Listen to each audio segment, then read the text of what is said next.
பாருங்கள் இடிமுரசு டிவி. இது உண்மையின் முரசு. உள்ளூர் செய்தி முதல் உலகச் செய்திகள் வரை உடனுக்குடன் அறிந்திட இடிமுரசு டிவிக்கு சப்ஸ்கிரைப் பண்ணுங்க. முசிறி அறிஞர் அண்ணா அரசு கலை கல்லூரியில் பட்டமளிப்பு விழா. திருச்சி மாவட்டம் முசிறி அறிஞர் அண்ணா அரசு கலை கல்லூரியில் 38வது பட்டமளிப்பு விழா நடைபெற்றது. விழாவிற்கு கல்லூரியின் முதல்வர் கணேசன் தலைமை வகித்தார்.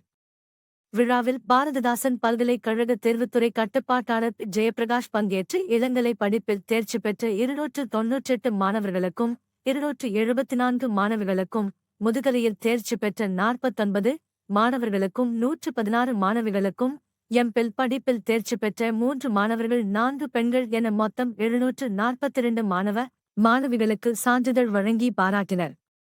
இதேபோல 2 நாட்களுக்கு முன்பு நடந்த 36வது பட்டமளிப்பு விழா நடைபெற்றது. இதில் பாரதிதாசன் பல்கலைக்கழகத்தின் ஆட்சி மன்ற குழு உறுப்பினர் முனைவர் கோபாலகிருஷ்ணன் பங்கேற்று இளங்கலை மற்றும் முதுகலையில் தேர்ச்சி பெற்ற 739 மாணவ மாணவிகளுக்கு பட்டங்கள் வழங்கி வாழ்த்து தெரிவித்தார். வியாழக்கிழமை நடைபெற்ற 37வது பட்டமளிப்பு விழாவில் கலை கல்லூரி முதல்வர் ராதாகிருஷ்ணன் பங்கேற்று இளங்கலை மற்றும் முதுகலையில் தேர்ச்சி பெற்ற 698 மாணவ மாணவிகளுக்கு பட்டங்கள் வழங்கி சிறப்பாற்றினார். இந்த விழாவில் ஆங்கிலத்துறை தலைவர் முருகவேல் பாண்டியன், வரலாற்றுத்துறை தலைவர் பரமசிவம், இயற்பியல் துறை தலைவர் பேராசிரியர் ரேவதி, விலங்கியல் துறை தலைவர் சுந்தராஜு, தமிழ்துறை தலைவர் மஞ்சுளா தேவி, வேதியியல் துறை தலைவர் சந்திரசேகரன், இணை பேராசிரியர் மருதுவீரன் உள்ளிட்ட அனைத்து துறை பேராசிரியர்கள், இணை பேராசிரியர்கள், மாணவ மாணவிகளின் பெற்றோர்கள் பங்கேற்றிருந்தனர்.